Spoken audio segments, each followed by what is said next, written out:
안녕하세요. 서울 프라포트 인사이트의 고병기 에디터입니다. 네, 오늘은 이지스 자산운용 대체증권투자팀의 이송희 과장님 나오셨습니다. 안녕하세요. 네, 안녕하세요. 네, 이 과장님이 이제 걱정이 안 돼요.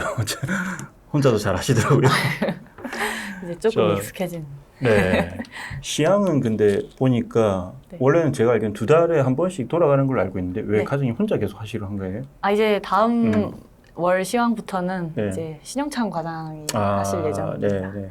제가 두 번 한번 스타트 네. 끊어봤습니다. 다른 분들은 좀 편하게 가겠네요. 사실은 이제 시향을 저희가 일주일 단위로 하다가 맞아요. 한 달로 텀을 이제 조정했는데 고생 많이 하셨습니다. 아닙니다. 네, 오늘 소개해줄 섹터 글로벌 리츠 섹터는 어디일까요? 네, 이번에는 셀타워 관련해서 네. 말씀드리려고 하고요. 보통 이제 통신타워로 많이들 알고 계신 섹터입니다. 네, 이 셀타워는 사실은 이게 그 코로나19 이후에 글로벌 리츠 시장의 지형이 많이 변했어요. 네. 소위 말하는 뉴 이코노미라고 해서 디지털 인프라와 관련된 자산들이 많이 이렇게 상승을 하고 이제 그렇지 않은 이제 오피스라든지 리테일, 호텔은 많이 타격을 입었는데 한국은 사실은 이제 그런 리츠들이 많지 않아요. 한국은 이제 전통적인 자산인 오피스나 리테일, 물류를 갖고 있는 리츠가 대부분이고 하지만 이제 미국이라든지 싱가포르라든지 이런 뭐 큰 리츠 시장들을 보면 이제 데이터 센터라든지 통신탑 같은 어떤 디지털 인프라 관련 자산을 담고 있는 리츠 되게 많거든요. 네. 그래서 이제 미국 같은 경우에는 보면 아마 아주 오랫동안 이제 미국 리츠의 시가총액 1위가 사이먼 프로퍼티였어요. 이게 네. 리테일 리츠였죠. 근데 뭐 이 리츠가 시총 1위에서 내려온 지는 한 5년, 6년 정도 됐는데 최근에 이제 시총 1위는 이제 뭐 한때는 에키니스 같은 이제 데이터 센터인 경우도 있었고 또 한때는 프로로이스 같은 어떤 네. 물류 리츠도 있었지만 지금은 프로로이스인 것 같아요. 네, 지금은 근데 프로로지스입니다. 그렇죠. 근데 이제 아메리칸 타워라고 이 셀타워 리츠도 상당히 이제 네, 한때 또 1위를 계속 예. 유지를 하고 지금도 있었죠. 높은 순위고 네. 그래서 또 대표적인 리츠 우리가 배당주로 많이 알고 있지만 일종의 성장주 같은 모습을 보였는데 그래서 아마 관심을 가지면 좋을 것 같아요. 네, 한번 얘기를 해보죠.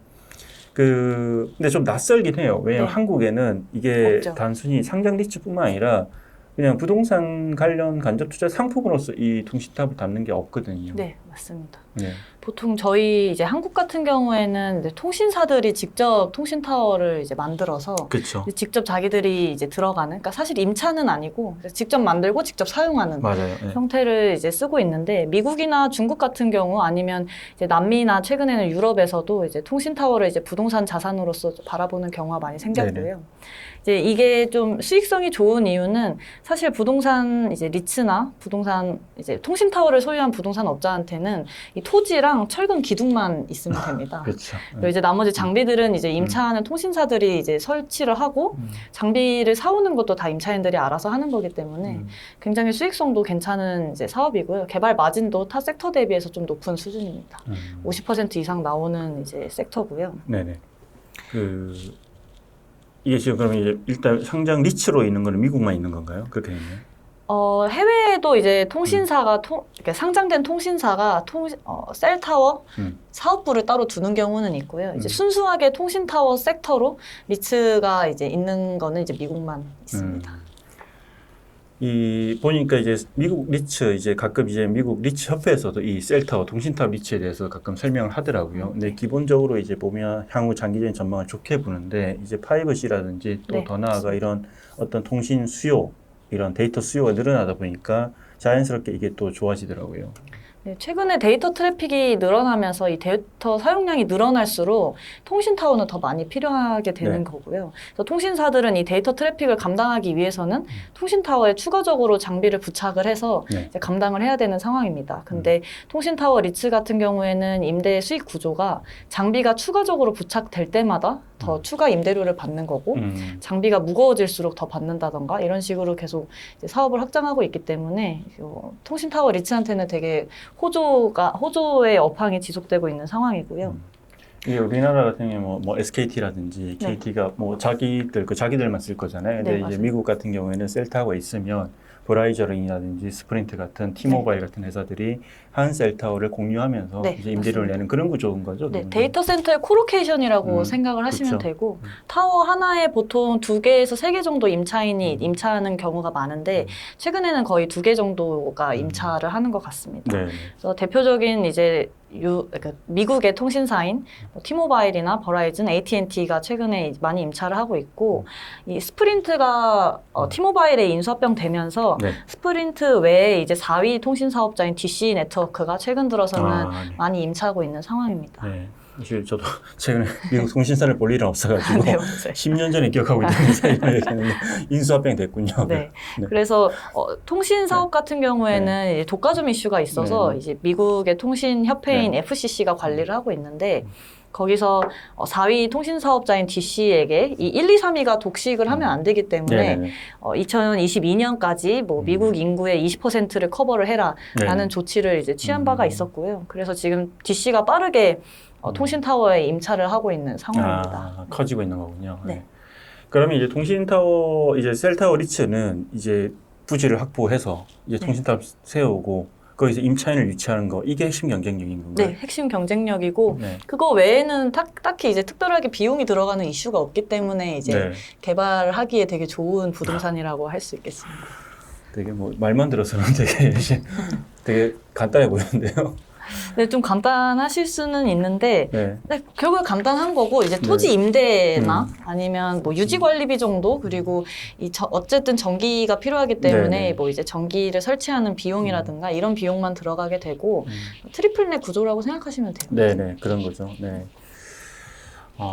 그래서 결국에 규모의 네. 경제 효과 때문에 이 타워 기둥에 이제 최대한 많은 임차인들을 유치를 하려고 그렇죠. 하는 거고 네.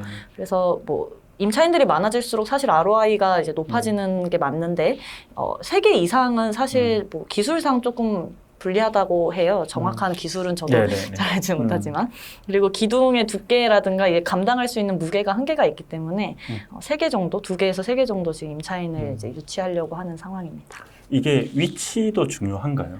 네, 결국에 이제 데이터 트래픽이 몰리는 이제 큰 대도시 위주로 이제 많이들 그 통신타워를 세우게 되는데 대도시에 입지할수록 이 통신타워의 임대료도 또 올라가는 거고 그렇죠. 결국에 그냥 하나의 빌딩이라고 좀 생각해 주셔도 될 것 같아요. 근데 저희가 가끔 사진을 보면 막 허허 벌판이 있거나 네. 막 그런 경우가 많은데 근데 결국에 뭐 농지에도 네. 데이터는 네. 계속 이제 생겨야 되고 그래서 계속 끊임없이 수요는 생기는 거죠. 이제 아직 데이터 트래픽이 많이 생기지 않았던 지역에 최근 들어서 많이 몰리기 시작하면 또 그쪽엔 통신타워가 새로 필요한 경우가 생기는 거고.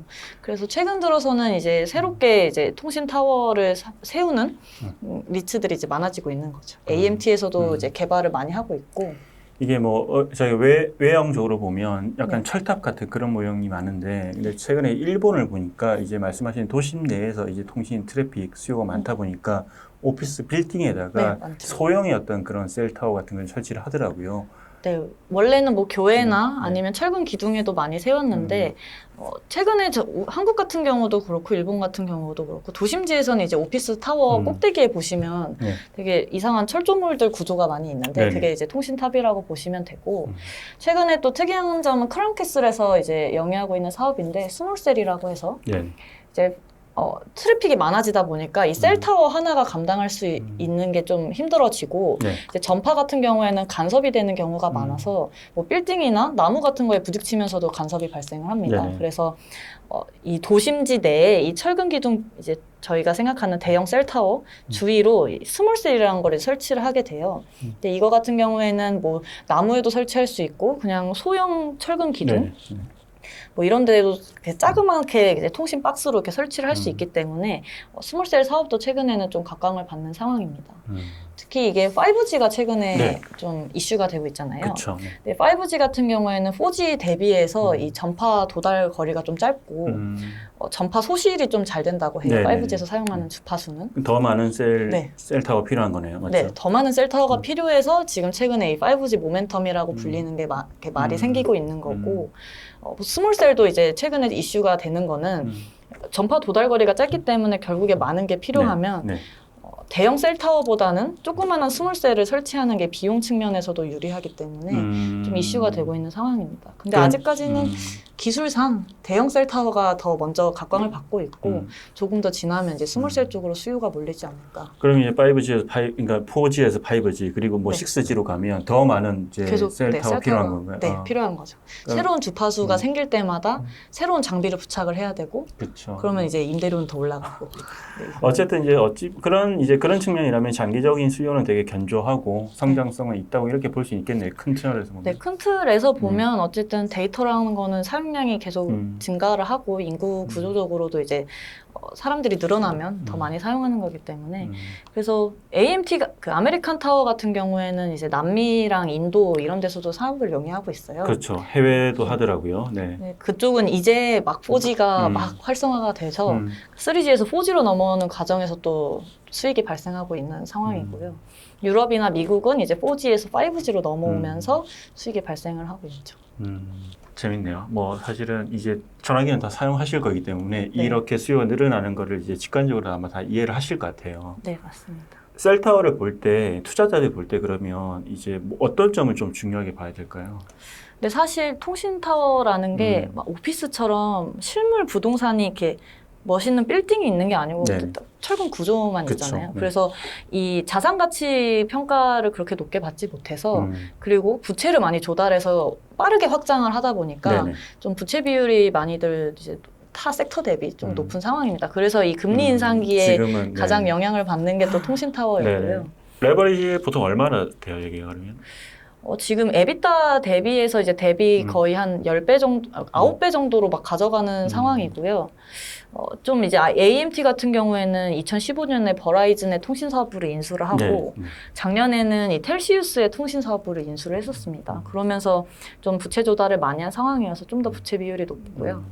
그래서 이런 거를 좀 감안해서 봐주셔야 어쨌든 금리 인상기이기 때문에 네네네.